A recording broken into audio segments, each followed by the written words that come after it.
Hello and welcome to the Gooner Talk, back again with you guys for another episode of what is our Arsenal preview show. Our show looking ahead to the next Arsenal fixture, as always, joined by some of the members from our Discord server. Very happy to be looking ahead to Arsenal's game against Crystal Palace in the Premier League. I'm not looking forward to having to wait so long for it. Of course, Arsenal play their game on Monday night. Night games at Palace, they've been mixed for us. I've seen some terrible defeats in the evenings at Palace. I've also seen some very good successes as well last season, in particular, after we kicked off the Premier League season with a 2-0 win there.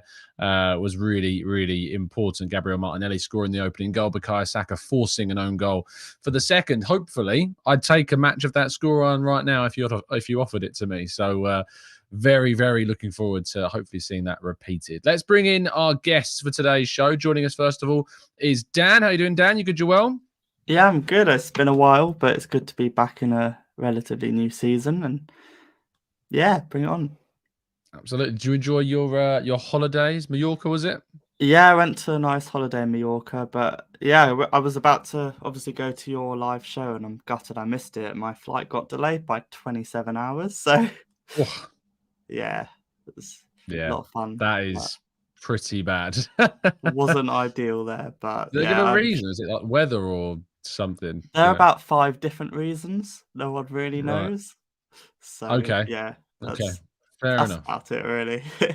But I'm Fair sure enough. your show was great. Yeah. Well, I can get a man who can tell you how good it was because he's joining us this evening. It's Marcus. How you doing, Marcus? Evening, afternoon, Tom, and everyone. Yeah, Did you did enjoy miss the live event? it. Was a great night, and I have to thank the sat nav crew of Peony Ween and Matt G for getting me there and getting me back after. So, but yeah, fantastic night and great to meet yourself and your good lady and all the other members. So yeah, great night, Tom. Yeah, it was really, really good. And speaking of which, we're going to be releasing the edited version of the live show this evening. It's going to be going out about 9 o'clock tonight. So that's UK time. So in just under 4 hours time, you'll be able to watch that back and see, Dan, what you missed in person. Amazing. But yeah, it's certainly worth catching up. We've obviously talked a lot about the Nottingham Forest game, yes, but then there's a really good part 2 extended section with a good fun game and lots of Q&A stuff as well. So worth checking out as well. And finally, we're also joined by Garrett. How you doing, Garrett? You good, Joel? Yeah, very good, very good. Glad to be back on now for the new season. So yeah, looking forward to this one. Absolutely. Speaking of which, I think, Garrett, we should jump right into things. Crystal Palace away. I think they managed to get a victory in their opening game of the season, and they've also managed to keep hold of Michael Olise as well, who snubbed Chelsea rather embarrassingly. I don't think he's fit though for this game. I don't think he's going to be available, but that doesn't mean that Palace aren't always going to be a threat. How do you view them without the presence of Wilfried Zaha now? I think Zaha was always a threat, but kind of maybe in his absence, kind of Eze has really come into his own. I think we've kind of seen over the last few months, like on the end of last season and pre-season, he's been doing great things. So he's always a threat. No, Zaha is a weird one. He's kind of been a staple there for so long. But yeah, I mean, look, mixed memories at Selhurst Park, but hopefully we can make some more good ones on Monday. Yeah, Dan, did you get to see any of their opening game against Sheffield United? They won 1-0, a goal from Odsonne Edouard, who, of course, is kind of their leading guy now. Eze's the man in behind, Jeffrey Schlupp on the left, Ayew on the right in the absence of Olise. And then they've got Lerma, who come in this summer, of course, Doucouré, who they signed the previous summer, Mitchell, Gehi, Anderson and Ward in the back line. They've not really changed all that much. It looks a very similar side. If I was a Palace fan, I'd probably be a little bit frustrated with a lack of kind of first team signings. But what do you make of them? To be honest, I didn't watch the game, but I saw on like some of the stats, and I think they had 24 shots on goal or something. But does that say more about Sheffield United? I guess we'll find 24 shots, 8 on target is what they had. Yeah, we'll find more about that tonight against Nottingham Forest, who looked okay against us. Oh, he's reminded me. Oh, the fantasy reminder. Yeah, have you not done your fantasy yet? Yeah. Am I out of time? I don't think so. I think I've got how long? I've got till 6:15. I can sort that after the show. Thank you for reminding me, Dan. As long as we can all beat Ojo, then that's all good.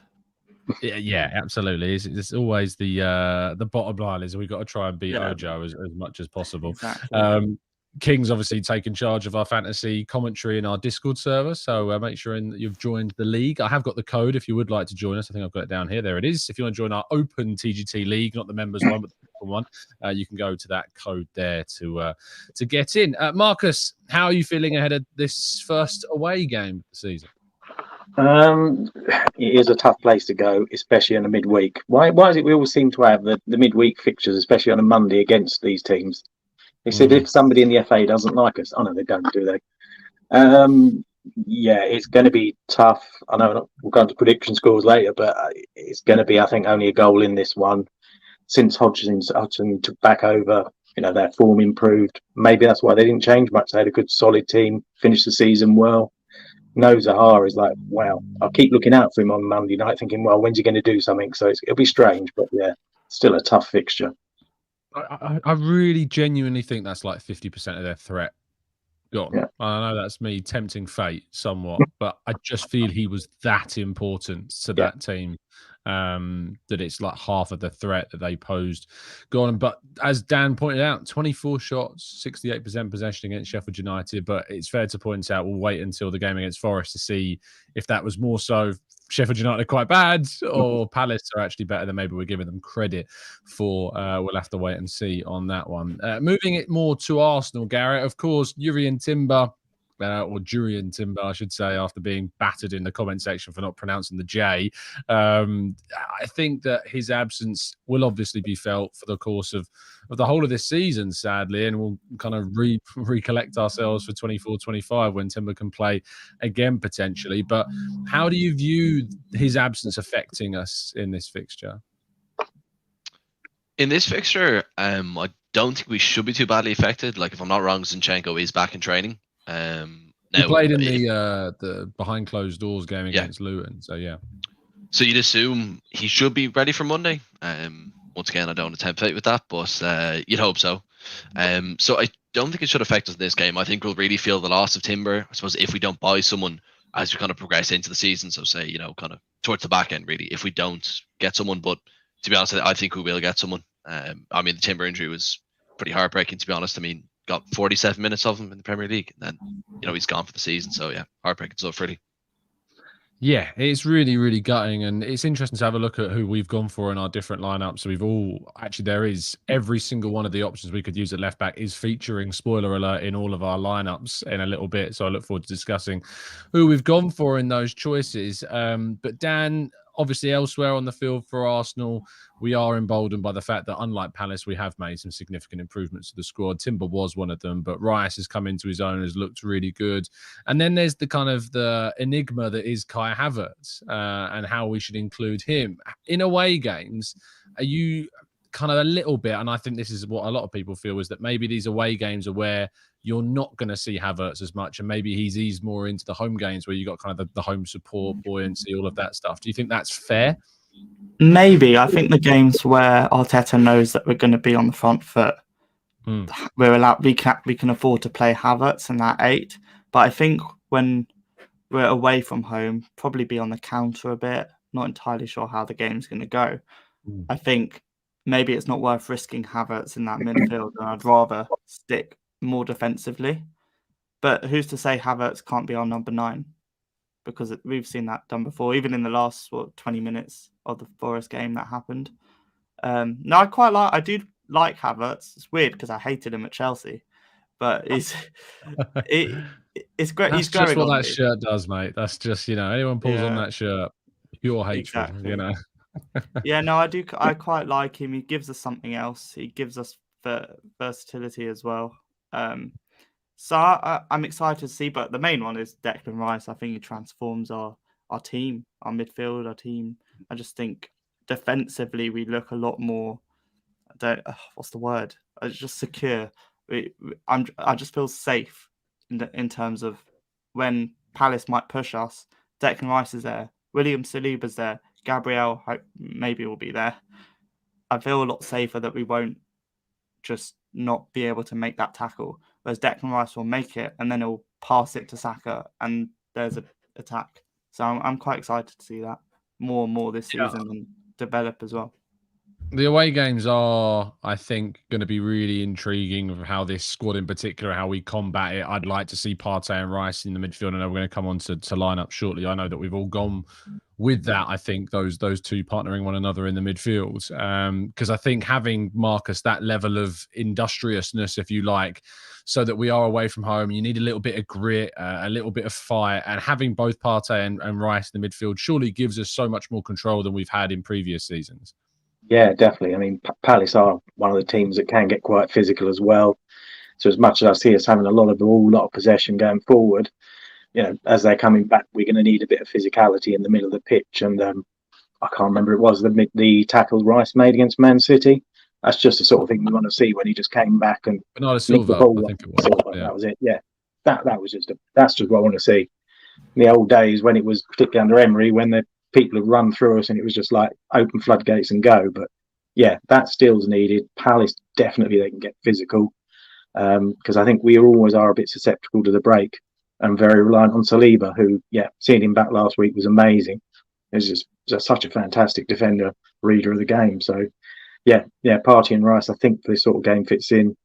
Havertz will come in as and when sort of necessary. Yeah, I think as well that he'll be used in a multitude of positions, Havertz, and we might see him in the midfield for certain games if we know we're going to dominate. I'm not sure that Crystal Palace away is one of those games, but who knows? Arteta was kind of surprised at times and did that with that Partey at right back situation that we saw. Gary, do you feel that Partey right back experiment was because we were at home against a team we were expected to dominate and because we had Timber able to play on the side? And would you be surprised to see him do that again in this fixture? Yeah, I think it was very much down to the circumstances. I think it was just a favourable match to do it. With all due respect to Forest, it is kind of the game to try it. I mean, I don't think I would be very surprised if we tried that away at Selhurst Park. It's a very different atmosphere, and I think it did work to some degree. I just think sometimes the spaces Partey was roaming around in, it was easier for him to get caught out. So no, I don't think he'll go for it this time around. No. I agree to some extent, but Arteta's got a way of surprising us, so you never know what he's going to do. Let's go to lineup, starting with yours, Dan. Talk us through your selection, your reasons as to why, mate. Well, I've kept Ramsdale in goal. Who knows? We might see David Raya, but I doubt it. I think Raya will come in for the first Champions League game and all the cup games, and then see how that works out. I'm putting Ben White back into right back. I think last season the relationship between White and Saka was probably the best in the league, and I just want to see that again. I know we kind of got that against Forest because Ben White kind of went to right back almost, and Saliba was already centre back. But I think let's keep it White at right back. Saliba and Gabriel, they need to be that partnership. But it did work against Forest, and that's the thing. Whatever Arteta seems to do, it works. But I can imagine Gabriel will come back in. And I've gone for Tomiyasu left back instead of Zinchenko, just because I think I want Zinchenko to be absolutely 100% fit. And I'd rather Zinchenko maybe comes on for 20 minutes at the end of a game rather than starts the game. So I've gone for Tomiyasu there. I think Partey and Rice in midfield. I think Marcus, as you said, we're going to need to be a lot more aware physically with this Palace side. So I think that should kind of work in that way. And then Odegaard, he's just so good on the ball. It's just great to see. And then Saka, my star boy. That goal against Forest, I was out on my seat. Just unbelievable. Yeah. I would be if I wasn't trapped by a laptop table. I would have been out on my seat. Well, I was watching on my phone in Mallorca, so you can imagine what that was like. My phone, it kind of went out my hand. But it's not even a shock anymore. Saka does this, and he can go on his right foot, left foot. He's just such a good player. And we're so lucky to have someone like that from our academy as well. It's just unbelievable. And then you think he's so good. We got Martinelli who does these great assists. It's just brilliant as well. And then I think Nketiah, because he scored a goal week 1, it seems clear that Arteta seems to favour him, especially he seems to be doing it in training by the sounds of what Arteta's saying. So I think give him another go. I do like Trossard, which I'm seeing a lot in the chat, but I don't know where he fits into this starting 11. I was going to say that to you. I mean, not. I know that there's like I've been on the record saying I feel like you have to get him in. But if Nketiah starts and scores in the first game, surely you want to build that momentum with him playing. Exactly. But I mean, we also could have said that Trossard scored the kind of equaliser in the cup. Why didn't he get the chance? But keep the same team. And look, if Trossard comes in, then great. But I like this team that we've got. I like the work rate that Eddie Nketiah puts in. And if it's not working at 60 minutes, bring on Trossard. Like I feel like Trossard is also better from the bench. I feel like Eddie Nketiah is a lot better starting because has he scored a goal coming off the bench yet? I mean, he has when he scored. Like, remember the goal against Norwich in like the League Cup, but but Premier League, like I the don't think he last, scored. exactly. So come I off the think the bench. start of this team, and then we've got players to come off. I love Smith Rowe as well, but we can't fit him in, to be honest. But he could come off as well, and Reece Nelson even. But yeah, that's my team. Indeed, Marcus, talk us through yours, my friend. Yeah, went for Ramsdale in goal.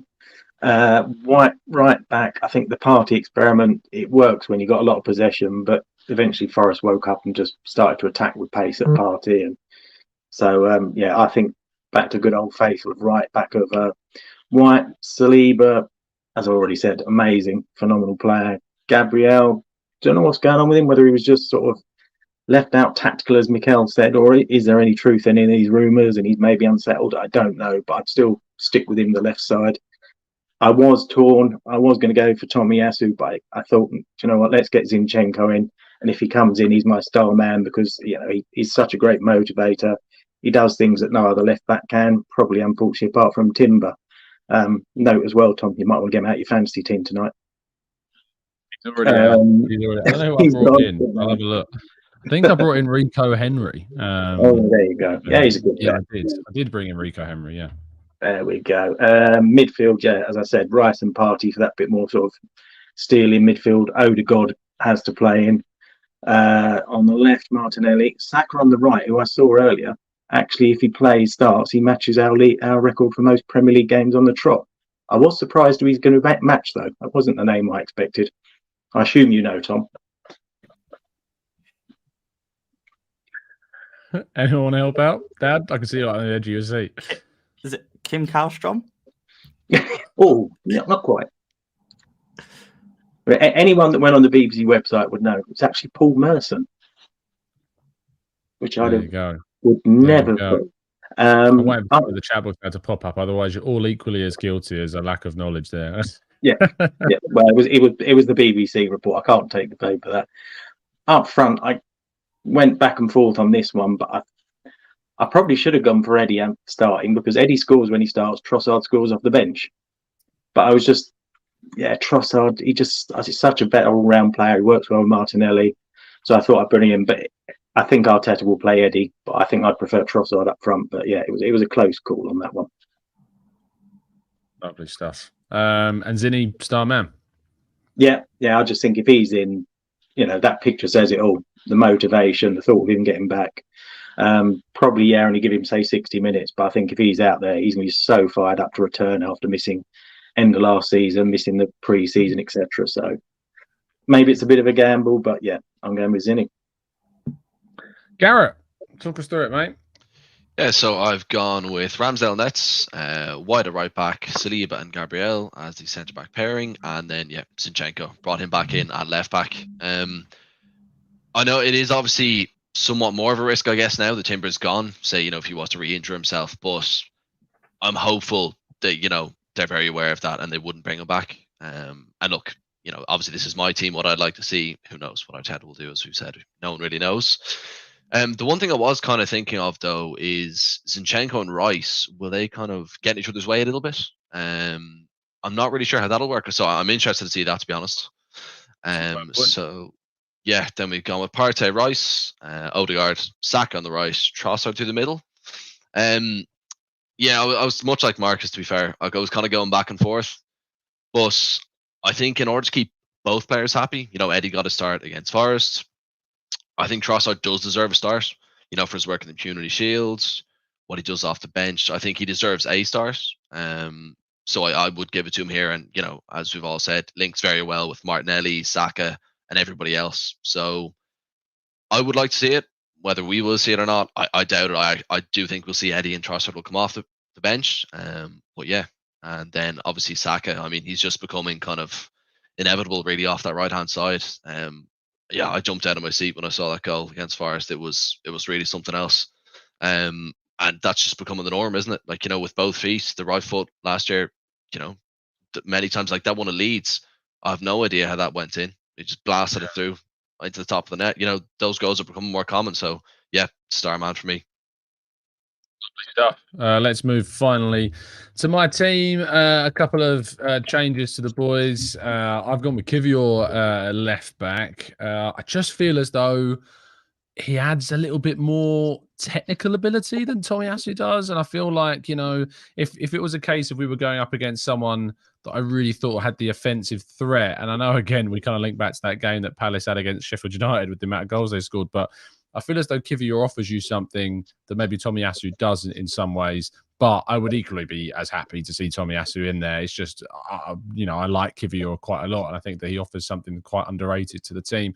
I did go Edin Nketiah up top over Trossard. I just think, he scored, keep the momentum going. If he scores again, keep answering those critics. But like Marcus and Garrett, I think Trossard is a fantastic player, and it really does pain me that he's not in my starting 11. Martinelli was brilliant, against Nottingham Forest. And if he had have had a poor game, it probably would have been Trossard in for Martinelli this one. But Martinelli was on fire. Saka is just too good to drop. Partey, Rice, Odegaard have to start.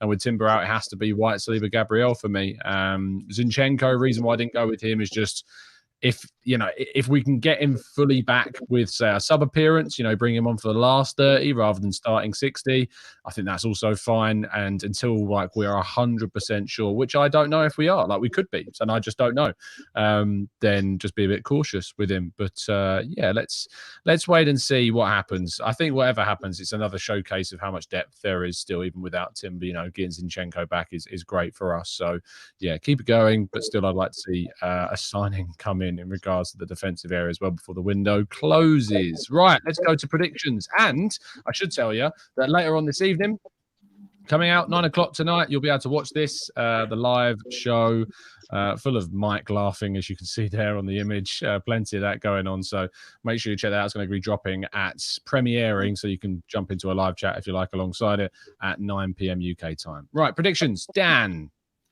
I'm going to go for a 2-0 away win. I think we've kept a lot of clean sheets last season away from home, in comparison to at home.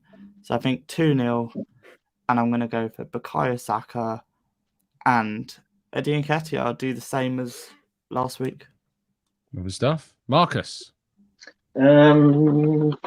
I'm torn between 2-0 and 2-1. I think, I know Dan's saying it, we're much better defensively away from home, but I've just got a feeling 2-1 in our glorious away kit just for you, Tom. And the scorers will be Trossard and Saka. It will be in the away kit. We are playing in that horrible luminescent kit. The only benefit of it, I think, is that there is a good argument that it stands out enough that we should have no issues spotting one another on the field. So yeah, you're breaking Penguin's heart. You're breaking Penguin's heart now on the kit. I'm not a fan. I'm just not a fan. The third kit dropping today though. That is. You like it? Yeah, I love it, mate. Do you not? I feel like it's going to clash with the pitch. Yeah, there is that. You're just going to see some bobbling heads around.